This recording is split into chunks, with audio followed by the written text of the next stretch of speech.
Assalamualaikum warahmatullahi wabarakatuh. Teman-teman, tunggu bentar, ini masih di lorong, nanti saya masuk dulu ya.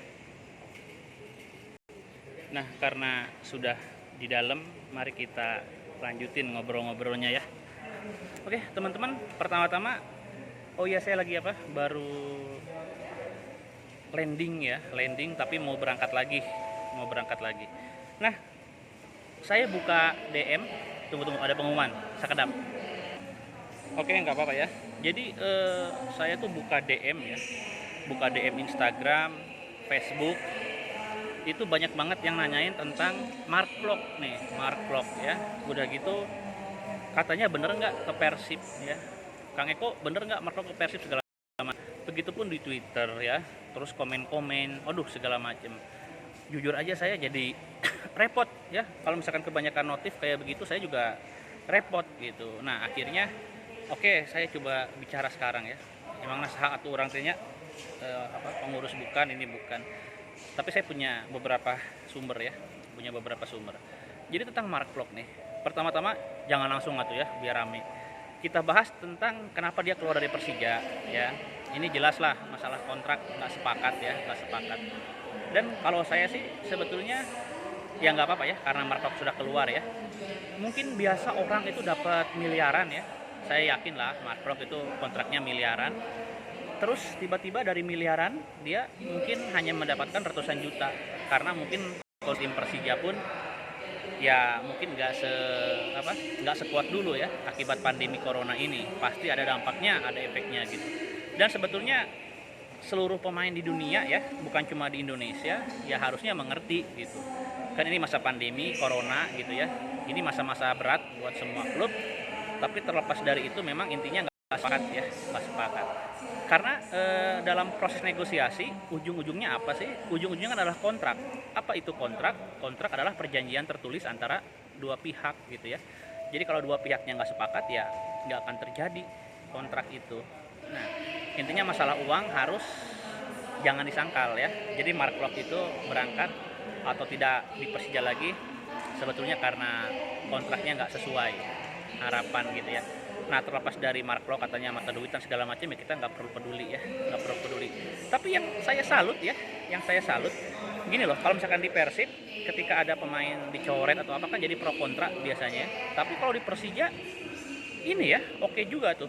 Jadi karena statement ketua umumnya tuh Bang Diki Sumarsono ya, Bang Diki dia bikin statement yang sebetulnya dalam hal ini statement ketua Jackmania tuh Diki Sumarsono itu jelas-jelas berpihak sama pengurus ya, berpihak sama manajemen Persija gitu. Jadi yang disudutkan oleh ketua Jackmania itu adalah Mark Kloknya ya, masalah ya loyalitas segala macem gitu. Nah ketika seorang ketua umum sudah menulis seperti itu kompak dong ke bawahnya menyudutkan Mark Klok ya. Jadi kekecewaan itu bukan sama manajemen Persija, bukan sama pengurus Persija, tapi semua tertuju ke Mark Klok gitu loh. Ya padahal kan tadi sudah bilang ya, namanya kontrak itu kan atau perjanjian itu kesepakatan antara dua pihak ya. Jadi sebetulnya ya yang nggak sepakat bukan cuma Mark Klok sebetulnya, tapi kan Persija, cara mereka negosiasi.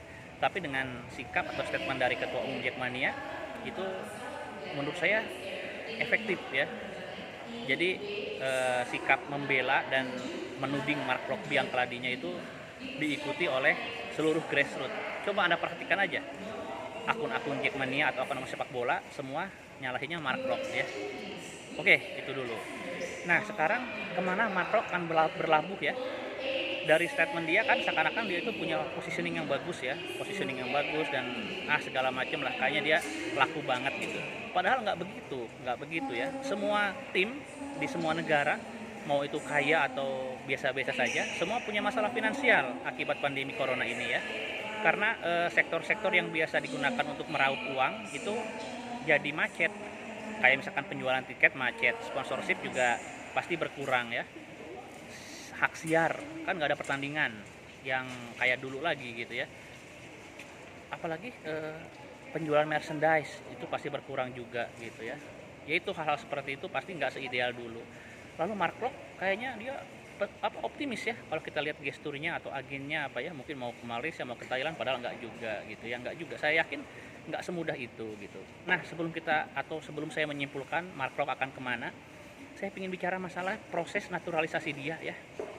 Jadi proses naturalisasi Mark Klok itu cukup menguras energi ya, waktu dia PSM lalu pas ke Persija gitu ya. Jadi itu kan andil atau sumbangsih atau keterlibatan Persija klub ya, meyakinkan federasi, lalu juga meyakinkan bahwa orang ini layak dinaturalisasi ya karena jasanya untuk sepak bola, lalu juga kontribusi ke timnas, kan udah dipanggil sama Sintayong ya kabarnya ya. Itu kan pasti nggak terlepas dari peranan klub ya. Itu seperti diabaikan sama Mark Klok ya. Menurut saya sih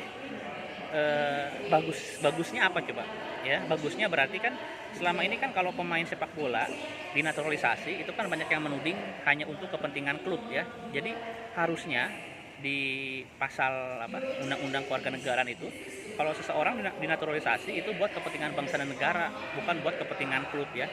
Dalam hal ini nanti yang mendapatkan jasa Mark Klok ya, oh ya, kenapa klub berkepentingan untuk menaturalisasi pemain, biar kuota pemain asing mereka nggak berkurang ya. Jadi kalau Mark Klok masih berkewarganegaraan asing kan kepake tuh kuota pemain asing ya. Tapi kalau misalkan dia sudah WNI, otomatis kuota pemain asing buat klub yang bersangkutan itu masih nyisa gitu. Jadi bisa digunakan.